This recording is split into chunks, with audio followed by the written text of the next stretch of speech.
Pen ada. Kertasnya.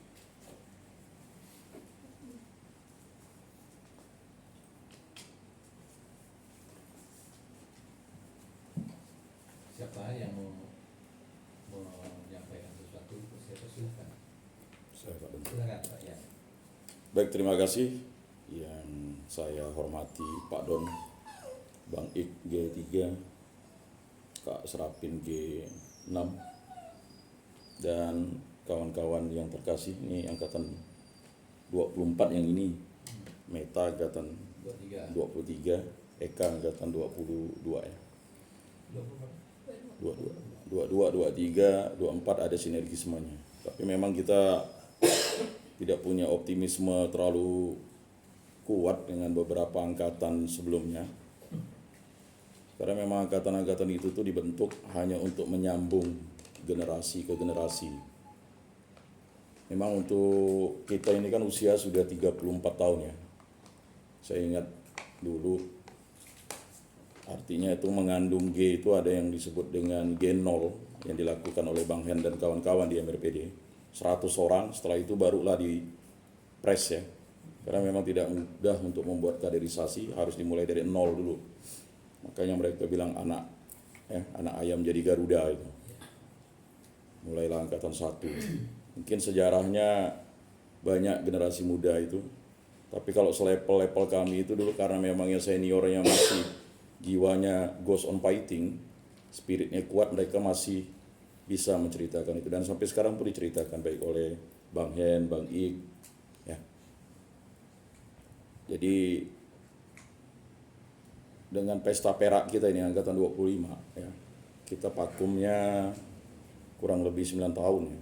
Harusnya sudah 25 ya, 34. Oh ya, 7 tahun, 1 tahun di masa Covid ada yang tidak dilakukan. jadi 9 angkatan tidak dilakukan itu yang ya prosesnya tuh ada 2 angkatan yang dilakukan oleh Pak Don karena itu waktu itu prosesnya. Ya, kita tahu bahwa G ini tidak bisa berproses kalau tanpa kehadiran kita. Makanya saya sampaikan di pertemuan pertama kita kemarin, tidak ada senior junior di sini. Saya selalu katakan, belum tentu yang senior itu kerohaniannya itu lebih tinggi ketimbang yang muda gitu. Karena memang Gemar rohani itu kan identiknya dengan 5 hal. Tadi apa yang dikatakan Pak Don itu permenungan, refleksi, renungan. Kemudian yang kedua itu adalah bacaan kitab suci. Itu kekuatannya. Kemudian ibadat. Saya sering katakan kalau kita ikut G, apalagi tim sekretariat itu tidak ikut ibadat pagi, ibadat malam, ya, itu tidak ada akan dapat apa-apa. Makanya biasanya titik puncaknya itu pada ibadat pertobatan itu semuanya ingin hadir. Karena itu tidak bisa diulang momen per momen karena ada sesuatu yang khusus nilai-nilainya. Kemudian berikutnya adalah pembentukan diri, makanya ada tugas-tugas itu. Lalu baru ada yang disebut dengan wawancara komunitas. Nanti Pak Don itu akan memberikan pemateri-pemateri yang bisa membuat kita itu berbicara. Public speaking. Karena pastilah di awal-awal itu akan diberikan materi public speaking gitu. Walaupun dia tergagap, terbata-bata, tapi di G itu pasti semuanya bisa ngomong. Inputnya, outcome-nya ya. Dari yang tidak bisa ngomong itu bisa ngomong gitu. Saya dulu memang tidak bisa ngomong sebenarnya. Ya. Karena apa? Karena memang tidak mungkin kita tidak ngomong gitu. Yesus katakan ya omong gitu, ya kan? Nah, jadi G25 ini pertarungan kita. Kalau kita mau sampai ke titik puncak itu ya tidak ada masalah. Ya kan? Tetapi pastilah dalam lubuk hati kita masing-masing sayang. Dan ini akan menjadi eksklusif dia. Mengapa saya katakan? Karena kita tidak akan mau mencalonkan orang-orang yang secara emosional dan rasional. Ya. Saya akan lebih percaya dengan anak saya. Sama kata Bang Hen. Ngapain nyalonkan orang kalau misalnya orang itu tidak menghargai G itu sebagai Yesus yang menjelma. Ya kan? Itu kan G itu kan Yesus yang menjelma. Menjelma dengan orang-orang biasa tetapi membuat sesuatu yang luar biasa. itu tadi saya katakan angkatan 25 ini eksklusif. Ya Bang Ik ya pasti mencalonkan anaknya, Serapin akan mencalonkan anaknya, saya mencalonkan anaknya, dan beberapa orang.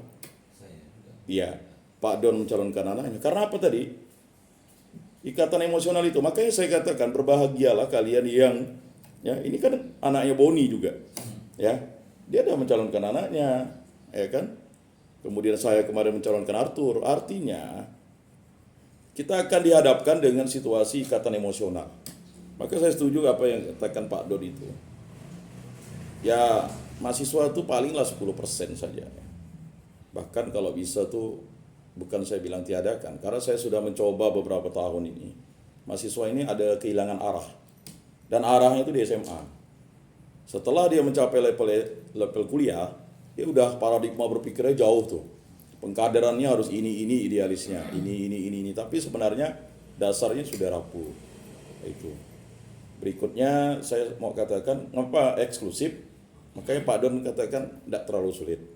Ya kan? Karena pada prinsipnya Pak Don pun menelurkan itu ya. Makanya Pak Don bilang low profile lah. Artinya peserta-peserta dari kita sendiri itu sudah bisa mengeliminir peserta-peserta yang dikirim secara tidak jelas begitu. Kata tidak jelas itu karena tidak melalui pengkaderan. Prosesnya itu hanya melalui ini bagus. Kata bagus itu kan belum tentu bisa kita ini. Makanya beberapa angkatan itu seakan-akan goyang ya. Nah, lalu yang saya mau sampaikan optimisme angkatan 24 ini, ada kesadaran dari angkatan 24 ini karena ini kan udah hilang di peredaran nih pengkaderan nih. Level mahasiswa hilang ya, kemudian level paroki juga hilang ya. Jadi ini udah semacam security udah ketat, dan artinya ini bukan saya katakan ini inklusif lagi, udah eksklusif. Orang tidak akan bisa tahu karena orang yang angkatan 1 pun sampai dengan angkatan 23 menguburkan dirinya ya, paling dia hanya ketemu gitu ya. Nah makanya saya katakan optimisme untuk angkatan 25 ini semacam pesta perak kita. Kemudian yang berikutnya saya yakin maka Pak Don punya permenungan sendiri bahwa kalian yang angkatan 24 inilah yang menjadi ghost on fighting-nya. Karena kan generasi itu kan 25 tahun ya. Artinya angkatan 25 dan 24, 25 ini, kalau 24 ini sukses, sudah mampu menjadi tim sekretariat, saya rasa Pak Don akan meninggalkan tongkat estafet yang cukup panjang gitu. Tapi, itu tadi, titik puncak ada titik turun ya kan. Saya yakin ya 25 tahun, kalau burung elang itu kan usia 40 tahun ya. Kalau manusia 25 tahun itu udah siklusnya udah tinggi lah. Nah itu. Nah, jadi saya rasa memang untuk angkatan 25 ini optimisme kita itu dibangun bukan berdasarkan perintah tapi kesadaran. Nah itu. Dan memang saya lihat di grup-grup kita ini udah silent operation sebenarnya. Ya, artinya masing-masing itu sudah punya, ya kita tidak tahu apakah grup itu berfungsi, tapi saya pikir sangat berfungsi. Ada yang silent operation memantau secara diam-diam ya kan.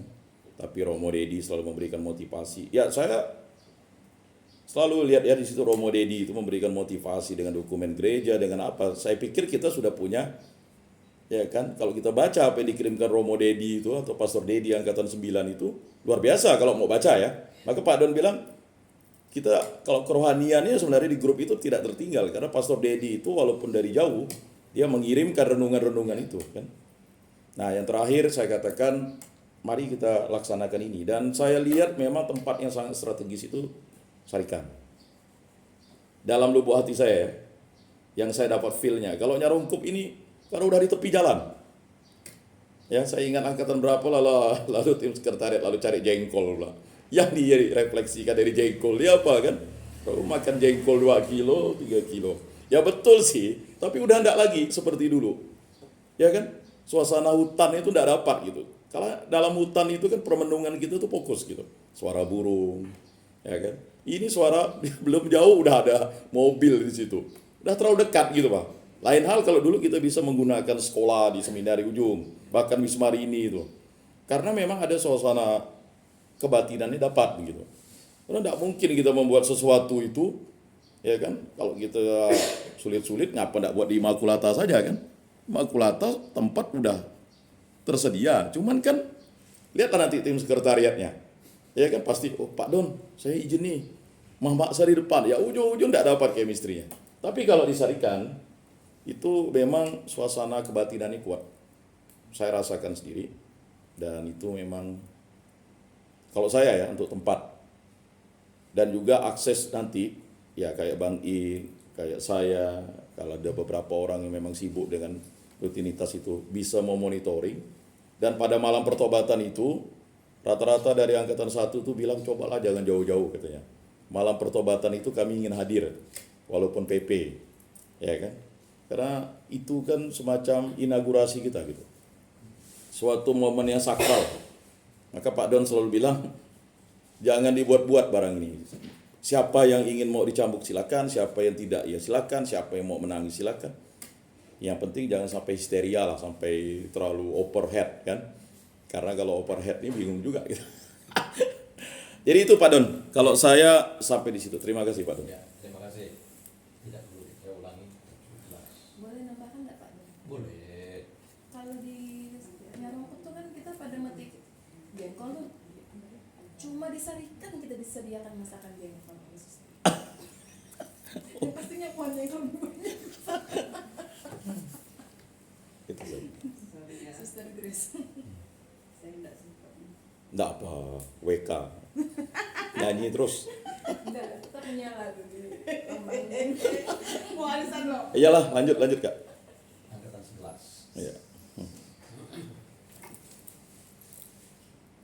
itu aja sih Pak Don. Itu saja. Oh, Kalau di Nyarongkot kita mau metik sendiri, kita metik sendiri, tapi hanya disarikan kita dimasakkan oleh Suster Grace. Jadi nggak perlu itu, nggak perlu mencuri. Oke. mantap. Itu saja ya. Baik. Silakan yang lain lagi.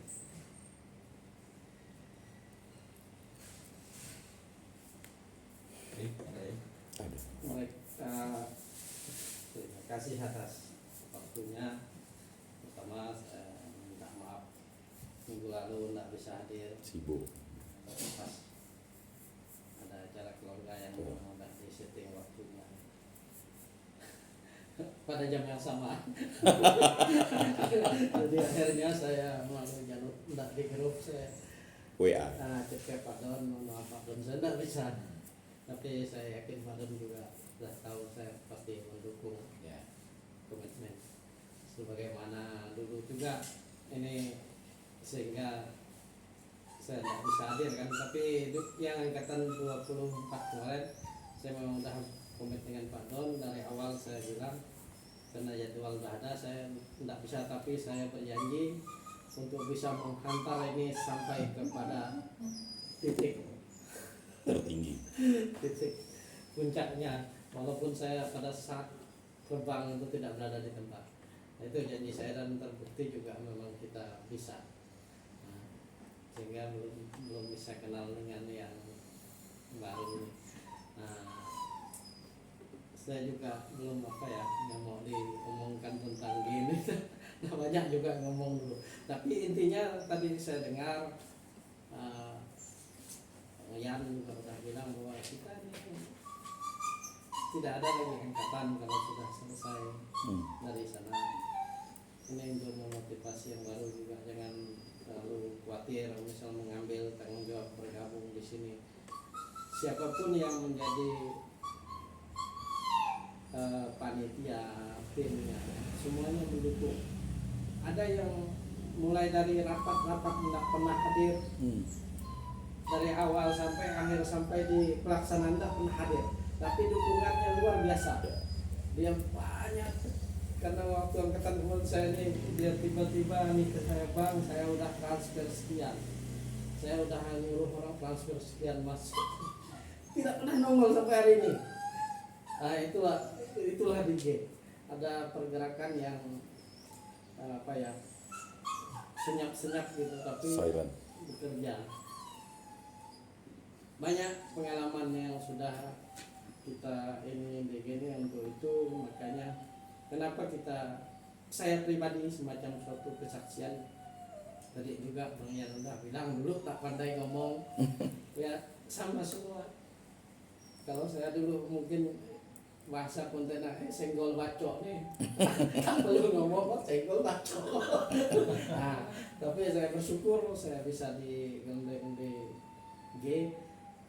Sesungguhnya bukan hanya saat saya angkatan ketiga, tapi karena mengikuti proses dulu saya hampir tidak absen dari tim sekretariat, karena saya ingin Berproses. terus dan tidak pernah merasa cukup, selalu merasa kurang. Memang hasilnya tidak juga instan kalau bagi saya, tapi ketika saya di luar, di dunia nyata di luar, di mana saya kerja, saya akhirnya punya kepercayaan diri yang tinggi. Kenapa saya Garuda ini tidak bisa terbang di tempat lain? Kenapa saya tidak bisa terbang dan menukik? Itu pertanyaan saya. Saya udah digembleng, udah menggembleng diri. Nah, itu yang semacam kesaksian untuk pribadi saya. Kalau dulu saya tahu Pak Don kalau udah pertemuan yang memimpin doa itu selalu ditunjuk. Saya pikir berarti saya ini kurang pandai berdoa. Kurang pandai berdoa. Saya refleksikan. Akhirnya apa yang terjadi Pak Don? Di mana kegiatan ketika saya berorganisasi di luar, saya selalu juga ditunjuk jadi pemimpin doa. Sampai beberapa kali orang udah bilang saya pastor. Mirip. Ada nih pastor mirip.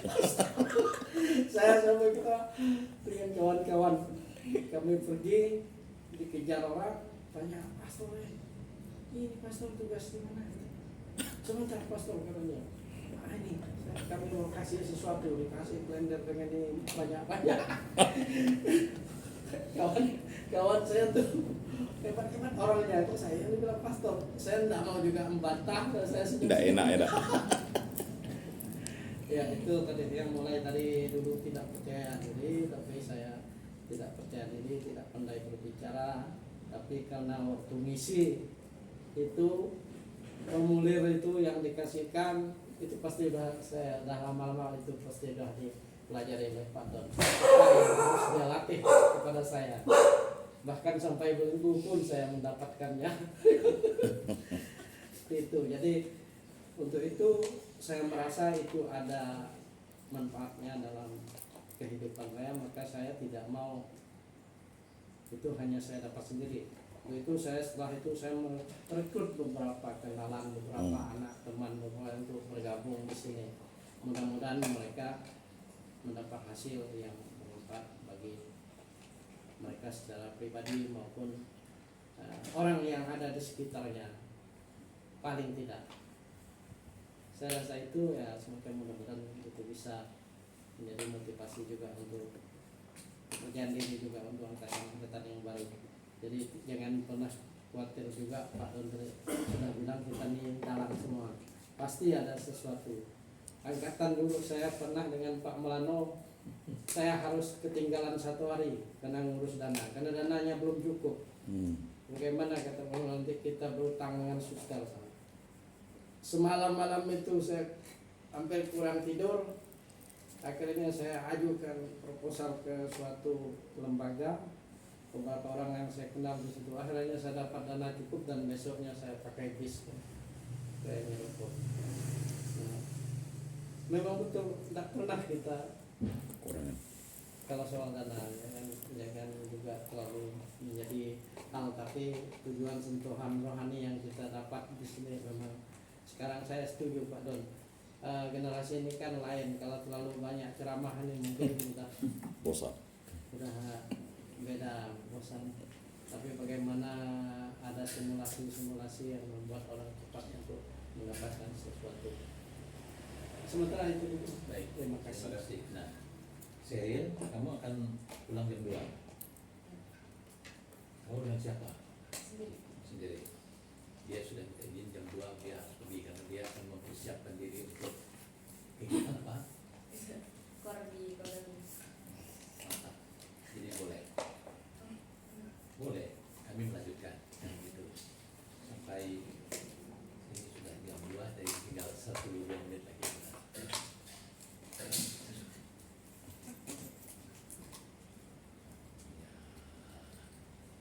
Serius. Seri. Yohana, Julia. Angkatan terakhir generasi Generasi Hen dan Yohana. Angel. Ini keluarga ini harus difoto nih buat kalender. Jangan dulu lah, kita foto dulu. Enggak, bukan. Nanti dia buat kalender. Iya. Oh gitu. Bang Hen, Kak Yohana, Ica.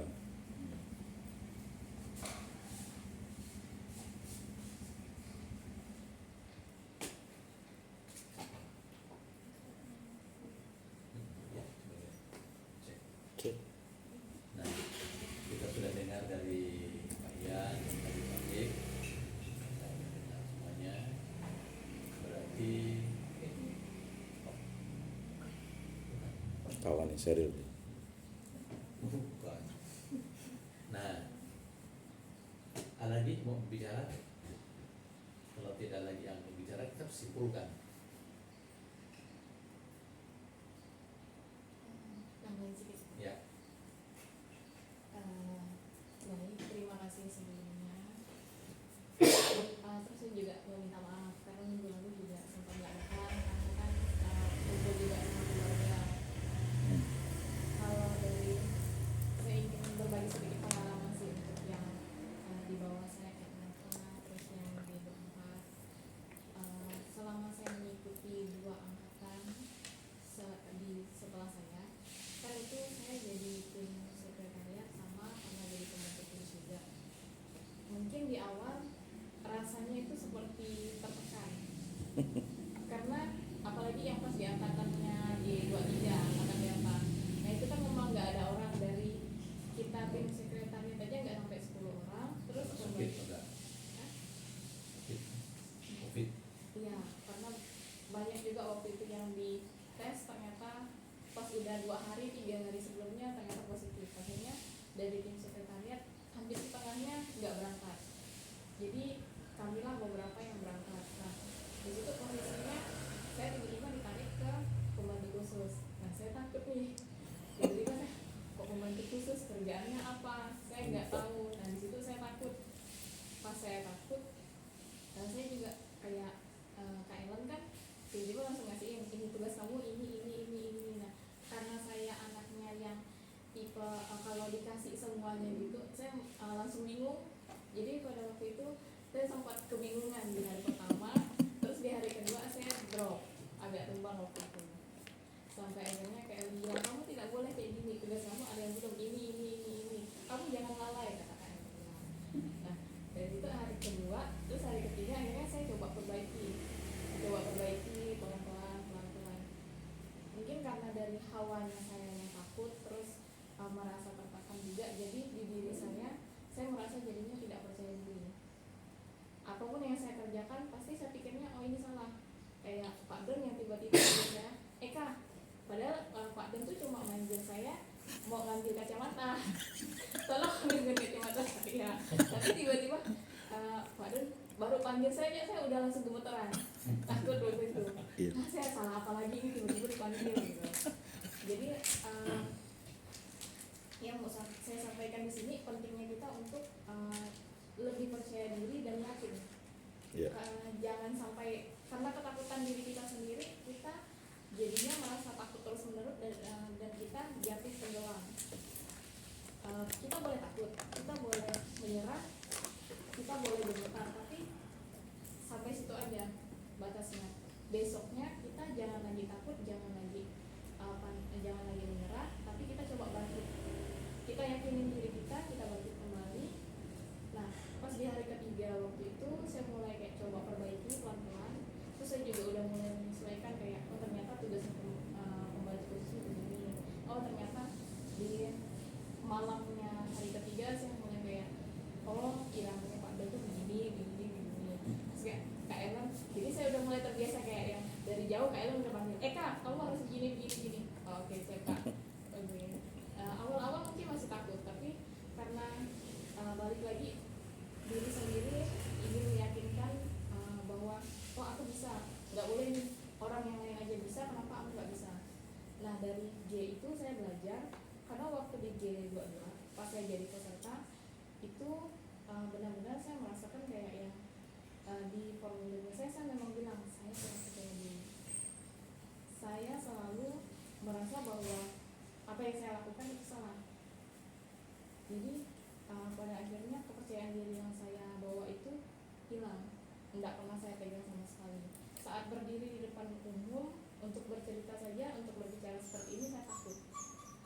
Sampai itu saya setelah dari game, saat itu benar-benar saya rasakan selama saya kuliah.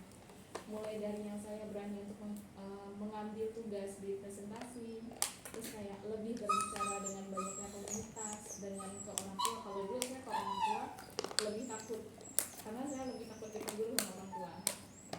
Nah, setelah saya di G ini saya merasakan perkembangan saya begitu. Di G23 itulah saat itu